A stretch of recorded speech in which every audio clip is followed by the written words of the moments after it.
Good morning, everybody. I'm Ed Parcaut here with Mike Kelly, Real Estate Jerky Daily, and it is a Monday. It is. What's going on Mondays? Not much.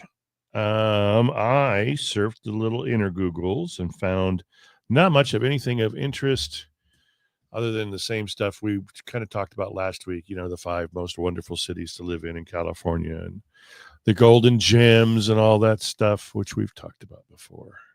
Okay, so I'll go. Okay, you go. That bad, huh? I got 3,000 mosquito bites, had dinner on a porch a couple nights ago. Where? I mean, I don't even get bit by a mosquito. In Ripon. It was a wonderful dinner. By the water or something? We were by a golf course. Oh, that's still weird. Yeah. Well, there's a. We should get one of those back mosquito up to catchers. The 9th fairway, and it at the 8th you got to hit over water, so you got water there. Yeah, well, they should get one of those mosquito catchers. Yeah. Have you ever seen how you connect it with a propane tank? Yep. I had one at our old house on Keepsake because my neighbor, I want to say he was an idiot, but he just let the water just pool around his shed. Oh, geez. And during the winter, and then next day we had tons of mosquitoes. So I bought one of those, put it there. I'm talking thousands and thousands. They'd all get into that little basket, and just so many of them. Yeah. Finally, I'm like, can you just connect into my pipe right there, and so we'll go out to the front and get out of there? Yeah, exactly. God. What a good idea. Yeah, I know, but it's like, come on, you could have just ran a pipe down the front. You only have a little bit of grass there. That's right. Yeah.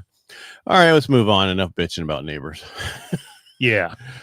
We only have one we don't really care for, and it's just because they don't keep their house nice looking. I couldn't bitch for a while there because my house looks like crap, but now it does. Looks good. All right, let's get moving. All right, so sorry. It's the stuff from blowing out my gutters. Stocks hit a new, everything's going up a little bit today. Right. They were in the beginning, they were open much higher, and the bond market right now is up, or I should say rates are about 5 basis points better. The 10-year sitting at 4.26, which that's a 2-month low. Yeah. It's been, and it's all because of the big, beautiful bill passed the Senate test vote over the weekend. Well, there's still a lot more. This whole thing, post House, go to the Senate. Now they change it. Now it's got to go back to the House, and then it's got to go back to the Senate. Can we just make it easy? Make it work. Make it work. Get it over with. Make it work. Tweak it later. Yeah. Well, I mean, everybody's, this is the worst bill forever. It's funny how everything's so bad. But then I was listening to reading some of the stuff, right? And it's like, wow, that seems like that makes sense. Yeah. Oh, that makes sense too. And then bonds are improving because the cooling inflation data out of Germany reinforcing the overall rally. All right. And thank God Germany doesn't have any inflation. Yeah, whatever. It's that beer. It keeps it all down. I think that is we have the bonds. They have the beer. That's what they trade everything on. The beer. All right. So this week it's jobs week. Yes, right. It must be close to the first of the month. Looks like it is. All right. Tuesday is JOLTS, and then we're going to have Fed, Powell speak about nothing. And then Wednesday, mortgage applications, ADP employment. It's not like Bugs Bunny there. Third or what's his name? What's the pig that's chasing everybody? Porky. Yeah. Thursday, BLS jobs report, and then also jobs claims. On Friday, we have Independence Day, so the market is closed. Yes, it is. And by the way, we won't be here on Friday because it's Independence Day. It's Independence Day, and I'm going to be independent and not be here. Not be here. All right, so let's talk about housing and inventory. Let's do it. We went from 288,890 to 831,110. I'm glad they count every single one of those. Okay. The weekly gain was about 222,000 units. Not a huge increase in inventory, but year over year inventory is up almost 30%, getting us closer to pre-pandemic 2019 levels. But growth is slowing, and I think people are still too fearful to do anything, and those are the ones that are going to do something are going to win.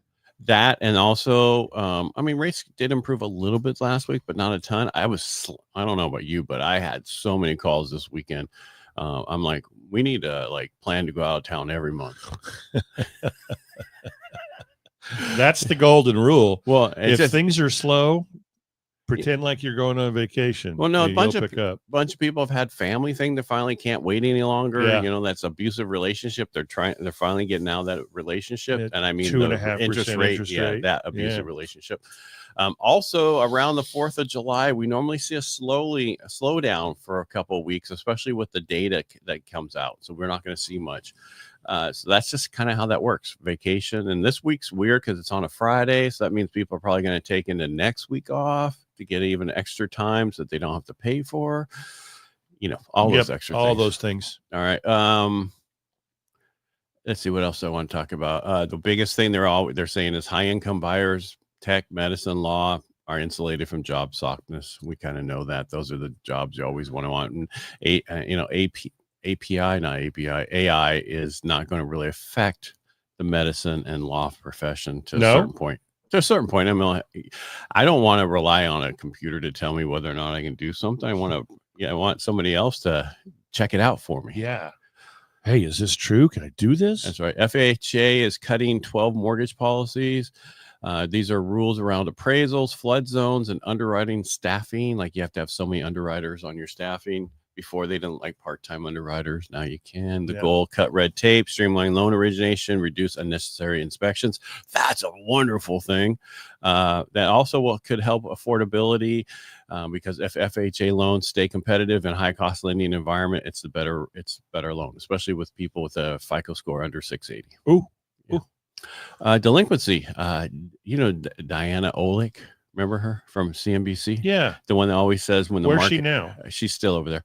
Oh. But she's always saying how bad the real estate market is, no matter how good it is. It's always bad. Well, right now she's like, we need to look closer at the delinquencies. They're up. But if you really look at the 30 to 59 day delinquencies on mortgages, if you didn't catch what I'm talking about, not credit cards, because credit cards through the roof, it rose from 0.95 to 1.01. Whoa, that's really normal yearly changes, not much at all. You look at the 60 to 89 day delinquencies, which is the second best reading of the year. 90 plus day delinquency actually declined. So if you look at overall, we're the lowest levels in over 20 years on foreclosures. Yeah. So I hate when they just, oh my God, it's through the roof. She's Chicken Little. All right, so we were talking about how this big, beautiful bill could be a problem because it could increase our debt for treasuries and everything else. And everybody's like, we're going to increase all this debt. And Scott Bessett talks about, hey, we're going to do short-term debt. Well, did you know that the growth of the stable coin, the stable coin is, right? Yep. It's tied to treasury bills, right? Usually, that's what they backed it by. So 80% of short-term treasury bills, the stablecoin market currently holds nearly $200 billion in bonds. The growth of the stablecoin market is becoming a major buyer of U.S. treasuries, as we just saw there. Projected to grow to I can't even talk today. $2 trillion. $2 trillion. Let me get some more coffee. $2 trillion in 3 years. That means 1.6 trillion in demand. This could help absorb the rising debt that we're going to have to issue to fix all these problems. Yeah. And especially as more, on the short term proposed by the Secretary Bessett, like I said, this is just something that will help overall long-term rates also. Yeah. Yeah. So, I mean, it's a positive thing. Let's get this done. That's right. Let's get this big, beautiful bill through so we can boost the equity markets. That's what we want because that's what the bond markets were part of. All right. And they want and crave. The bond markets. I just wanted to make sure what we were talking about. Yeah, the bond markets. They want and crave that. So long story short, we have a lot of good stuff happening. 4th of July. 4th of July. 4th of July. The sad thing about 4th of July? No. Because the 5th of July, time speeds up, and all of a sudden, it's Christmas.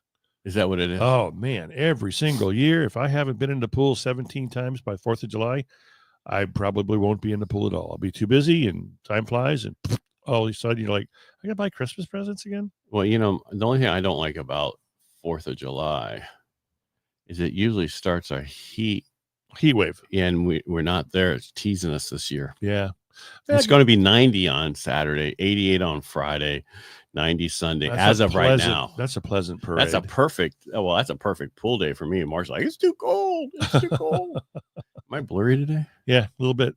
Here, I'll squeeze it. There you go. Reach in. Oh, there you are. That's pretty much all I have for today. Yesterday was perfect in the pool after we put out 350 flags in the neighborhood. Yesterday was the one day I didn't get in the pool. Yeah, it was nice to just hang there, float. Yeah, I made George swim a lot on Saturday to get him in shape. Did he get rudder tail? No, because I don't. He's got a life jacket. Oh, cool. Yeah, so he doesn't need his tail much to do anything. Yeah, he just uses the because before without it, he's like, oh my god, I'm gonna sink. He probably sinks like a rock. Well, and actually, I saw a TikTok of somebody else's American bully that they rescued, and it was in the lake. Yeah, tail up, head down, and it comes out with a fish, and the dad eats it. Nice. Cooks it and everything. Cooks it and eats it. Gives him a little bite, doesn't he? Nope. Not a bit. No, that's not good for them. Fish bones. You could kill them. You could kill them. It's like chicken bones. You don't want to kill them.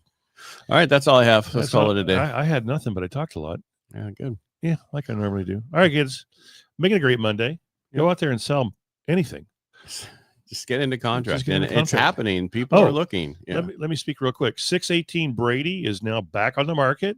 Back on the market. Well, it was listed with another agent for. I didn't even know it was listed. 365 days. You said it's a 1 or 2 bedroom. It's a 1 with a bonus bedroom downstairs. So there is a bedroom downstairs. There's a full bath downstairs, master bedroom upstairs, and a loft. So you could have a third sleeping area if you needed it. Art studio currently, it is a beautiful one of a kind, asking $595. It was on the market before at $645. We are aggressively marketing this property. They have a property that they want to move into, but we need to sell this one first. So it's called First Lockbox. It's much easier to show than it was in the past. My microphone just fell down. That happens a lot sometimes when you get 65. It's been 10 minutes. That you've been 65? Yeah. So is it today's your birthday? No. Oh. April. It's been 10 minutes that the microphone was up. Oh yeah, it's crooked. But it works. Anyway, 618 Brady. Phone number's in the MLS. Show it, sell it. We're ready to go. Thank you. All right, everybody, make it a great day, and we will talk to you tomorrow. Bye.